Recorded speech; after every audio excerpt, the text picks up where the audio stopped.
কান্ধত গধুৰ বোজা আনফালে জীৱনৰ জটিলতা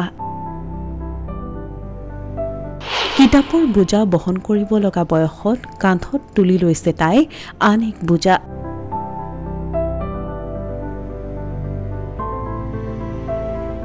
দৰিদ্ৰতাৰ সৈতে ২০ বছৰীয়া এগৰাকী ছাত্ৰীৰ যুঁজ অসমাপ্ত শিক্ষা পূৰ কৰাৰ বাবে ডেলিভাৰী এজেণ্ট ৰূপে কৰিছে সংগ্ৰাম কোনো পৰিস্থিতিতে পৰাজিত হ'ব নিবিচৰা গৌৰীসাগৰৰ সুন্তলী চিগাৰ এই ২০ বছৰীয়া যুৱতীগৰাকীৰ নাম প্ৰিয়াক্ষী চেতিয়া কিতাপৰ বোজা বহন কৰিব লগা এই বয়সত এই যুৱতীগৰাকীয়ে কান্ধত তুলি লৈছে আন এক গধুৰ বোজা বিগত কেইবাটাও মাহ ধৰি প্ৰিয়াক্ষীয়ে গৌৰীসাগৰ অঞ্চলত ডেলিভাৰী এজেণ্ট হিচাপে ই-কাৰ্ড নামৰ প্ৰতিষ্ঠানৰ সৈতে কাম কৰি আছে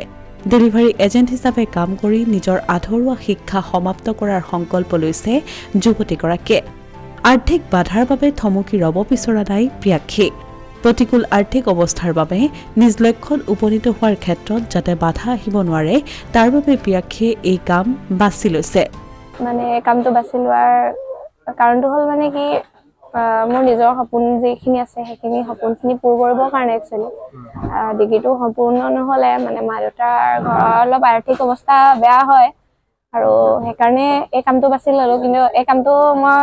মোৰ বোধেৰে এই কামটো বেয়া নহয় এতিয়া যিমানখিনি মানে উঠি অহা নৱপ্ৰজন্ম আছে তেওঁলোকক এটাই কথা ক'ব খোজোঁ যদি তেওঁলোকে ঘৰত বহি আছে পইচা পাতি নাই বুলি তেওঁলোকেও নিজৰ কামটো কৰি মানে যিকোনো ধৰণৰ এটা ভাল কাম কৰি তেওঁলোকৰ যাতে নিজৰ সপোনবোৰ পূৰ কৰিবৰ কাৰণে ওলাই আহে মই এতিয়া ডিগ্ৰী 3rd চেমলৈকে কমাৰ্চ কলেজত পঢ়া শুনা কৰি আছিলোঁ মানে ডিগ্ৰী 3rd চেমৰ পৰা মোৰ অলপমান অসুবিধা হ'ল ঘৰৰ সেইকাৰণে মই পঢ়া শুনাটো কমপ্লিট কৰিব নোৱাৰিলোঁ তো মানে এতিয়া এই কামটো কৰি মই আকৌ নিজৰ ডিগ্ৰীটো কমপ্লিট কৰিম বুলি মানে আশা এটা ভাবি আছোঁ আৰু মনতে যে যদি কমপ্লিট কৰিব পাৰোঁ তেতিয়া মই ধৰক ভৱিষ্যতে মানে নিজকে যি হ'ম বুলি ভাবিছোঁ তাক হ'ব পাৰোঁ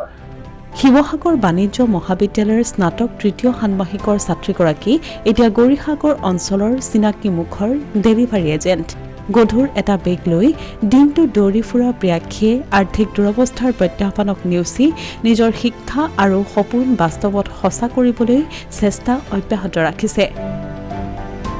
গধুৰ বেগটো কঢ়িয়াই প্ৰিয়াক্ষীয়ে জীৱনৰ জটিলতাৰ ওজন কমাবলৈ নিজৰ কামত দৃঢ়তাৰে মনোনিৱেশ কৰিছে কোনে কি ভাবে কি কয় সেইলৈ প্ৰিয়াক্ষীয়ে বিশেষ চিন্তাও নকৰে খুব সোনকালেই তেওঁ পুনৰ কলেজত নাম লগাই নিজৰ শিক্ষা সম্পূৰ্ণ কৰিবলৈ সাজু হৈ উঠিছে অসমীয়া প্ৰতিদিন ডিজিটেল সংবাদ শিৱসাগৰ